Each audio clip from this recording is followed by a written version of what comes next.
Educational guidance bye YGS। सो आज हम basically focus करने वाले हैं सेकेंड ईयर के चैप्टर नंबर 7 से electrophilic substitution reaction of benzene को। देखिए हमारे पास कुछ ट्रिक्स होती हैं, उन ट्रिक्स को फॉलो करते हुए हम इस रिएक्शन को प्रोसीड करते हैं। अगर आपने कुछ की पॉइंट्स जो है वो अपने जहन में अच्छी तरह याद कर लिए तो आपके लिए ये रिएक्शन सॉल्व करना बहुत ही आसान होगा। तो चले हम अपने सबसे पहले स्ट्रक्चर की तरफ चलते हैं कि मॉलिक्यूलर ऑर्बिटल स्ट्रक्चर बेंजीन का कैसा होता है। देखिए मॉलिक्यूलर ऑर्बिटल स्ट्रक्चर बेंजीन का अगर आप देखें तो एक कार्बन एक दूसरी कार्बन और यहाँ से एक दूसरी कार्बन और एक हाइड्रोजन के साथ जुड़ा हुआ होता है। तो each carbon is attached with two another carbon and one hydrogen atom. So what happen कि हमारे पास जो इनमें हाइब्रिडाइजेशन होती है वो होती है sp2 हाइब्रिडाइजेशन, यानी कि हर कार्बन का z ऑर्बिटल अनपेयर होता है, यानी कि हमारे पास इसमें वो इलेक्ट्रॉन मौजूद हुआ होता है जिसने बॉन्डिंग नहीं की होती।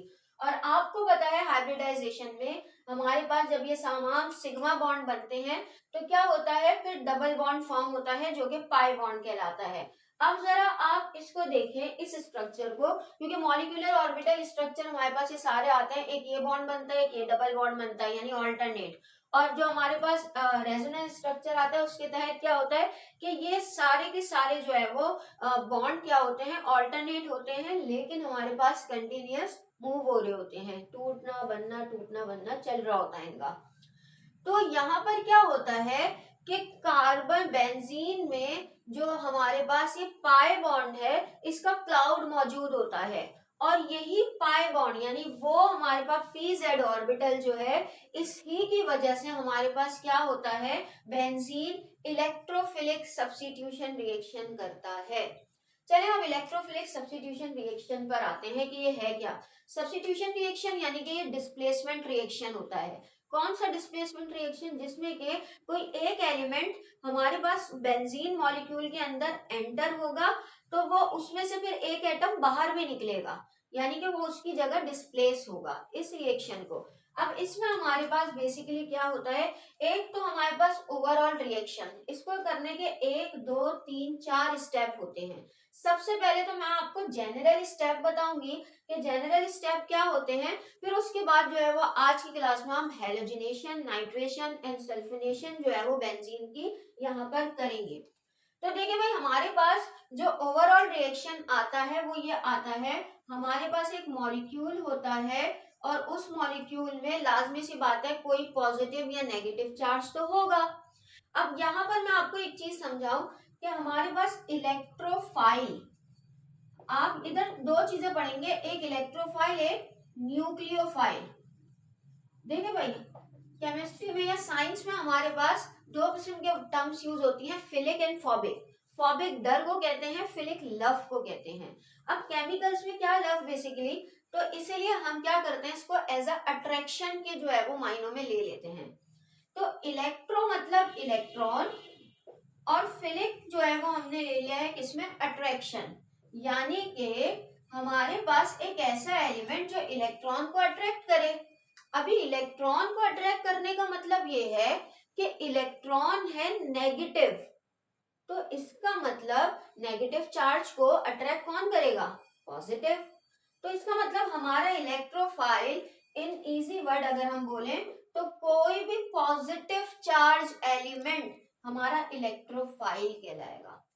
न्यूक्लियोफाइल पर आए, न्यूक्लियो मतलब न्यूक्लियस और फिलिक का मतलब अट्रैक्शन, यानी कि ऐसा एलिमेंट या आयन जो कि हमारे पास न्यूक्लियस को अट्रैक्ट करे, न्यूक्लियस पर होता है पॉजिटिव चार्ज, इसका मतलब आसान लफ्जों में कोई नेगेटिव आयन है।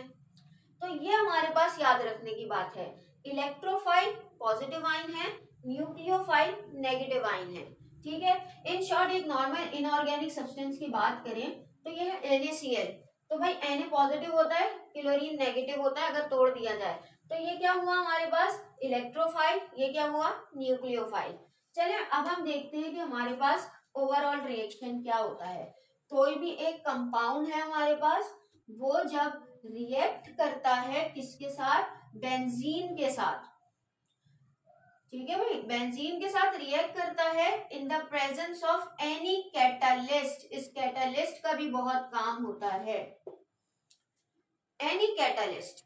तो हमारे पास क्या बनता है कि इलेक्ट्रोफाइल बेंजीन से क्या हो जाता है, अटैच हो जाता है, ठीक है। और इस जगह पर मौजूद जो हाइड्रोजन है, हाइड्रोजन रिमूव होती है और वो हाइड्रोजन क्या करती है, इस न्यूक्लियोफाइल के साथ अटैच हो जाती है। ये इसका ओवरऑल जनरल मैकेनिज्म है। अच्छा, अब ये होता कैसे है, ये रिएक्शन 3 स्टेप में होता है। अब वो रिएक्शन बेसिकली किस तरह होते हैं, सबसे पहले फॉर्मेशन ऑफ इलेक्ट्रोफाइल। देखिए भाई, होता क्या है, ये जो हमारे पास इलेक्ट्रोफाइल है ना, ये न्यूट्रोफाइल के साथ मौजूद होता है। अब ये टकराता है किसी कैटालिस्ट के साथ। अब क्या होता है, वो कैटालिस्ट उस टाइम पर क्या करता है, इलेक्ट्रोफाइल को कर देता है अलग, और कैटालिस्ट न्यूक्लियोफाइल के साथ एक बॉन्ड बनाकर हमारे पास नेगेटिव चार्ज शो कर रहा होता है, ठीक है। ये इसका जनरल मैकेनिज्म है। नेक्स्ट पर हमारे पास क्या आता है, नेक्स्ट पर हमारे पास ये आता है कि अब ये इलेक्ट्रोफाइल जो सबसे पहले कैटालिस्ट यानी कि एक कंपाउंड के साथ बेसिकली क्या हुआ, टूटा, इलेक्ट्रोफाइल अलग हो गया और उस कैटालिस्ट के साथ हमारा न्यूक्लियोफाइल क्या हो जाएगा, जुड़ जाएगा। अब क्या होता है हमारे पास, अब यहाँ पर आर्सेनियम आयंस बनते हैं। भाई ये हमारे पास इस तरीके से स्टेप होता है कि ये इलेक्ट्रोफाइल अटैक करेगा बेंजीन रिंग पर, और ये बेंजीन हमारे पास कुछ स्टेट पे जाती है। अब वो स्टेट्स क्या है हमारे पास, सबसे पहले हमारे पास यहाँ पर हाइड्रोजन मौजूद है, इलेक्ट्रोफाइल आकर लग जाता है, इलेक्ट्रोफाइल आकर लगता है। अच्छा, यहाँ पर जो है ना, वो बेसिकली हम क्या करेंगे, हम इसको इस तरह शो कर देते हैं बॉन्डिंग को। अब क्या है, बॉन्डिंग टूट जाती है। इस कार्बन को देखें, इस कार्बन के साथ डबल बॉन्डिंग थी, लेकिन अब ये हो गया हमारे पास sp3 हाइब्रिडाइज, क्योंकि एक कार्बन 4 अलग अलग एलिमेंट के साथ जुड़ा हुआ है, तो अब ये डबल बॉन्ड नहीं बनाता sp3, बाकी सारे sp2 हाइब्रिडाइज होते हैं, जिसकी वजह से क्या होता है, हमारे पास एक जो कार्बन हमारे पास खाली होती है वो आर्सेनियम आयन बनाती है, या सिग्मा कॉम्प्लेक्स भी बोलते हैं उसको, ठीक है। अब क्या होता है, बेसिकली इस कार्बन को देखें, इस कार्बन की जो है वो इसके साथ और हाइड्रोजन के साथ है, चौथा बॉन्ड नहीं है क्योंकि वो डबल बॉन्ड टूट गया। तो वो क्या करती है, आगे वाली कार्बन पर एक प्रेशर डालती है, जिसकी वजह से हमारे पास क्या होता है कि ये बॉन्ड टूटता है, कौन सा, ये वाला, और यहाँ बॉन्ड बन जाता है, जबकि अभी हाइड्रोजन और इलेक्ट्रोफाइल लगे हुए हैं। अब क्या होता है, ये कार्बन हमारे पास क्या हो जाती है, अगर देखा जाए आर्सेनियम आयन इस कार्बन पर आ जाता है, क्यों, क्योंकि हमारे पास देखिए ये 3 अटैचमेंट होती हैं, एक हाइड्रोजन के साथ, एक इस कार्बन के साथ, एक इस कार्बन के साथ। अब ये हमारे पास खाली है, तो ये क्या करता है, आगे वाली कार्बन पर जो है वो प्रेशर डालता है, जिसकी वजह से हमारे पास यहाँ बॉन्ड बन जाता है, और यहाँ पर तो वो हाइड्रोजन और इलेक्ट्रोफाइल अटैच ही है। अब ये कार्बन खाली हो गई, इस कार्बन पर ये आयन आ गया, पहले इस कार्बन पर आया था, फिर इस पर आया, अब इस पर आ गया।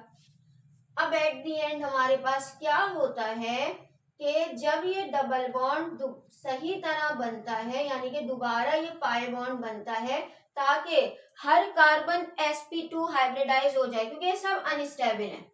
और अनस्टेबल क्यों है, क्योंकि एक sp3 हाइब्रिडाइज है, बाकी सब sp2 हाइब्रिडाइज है।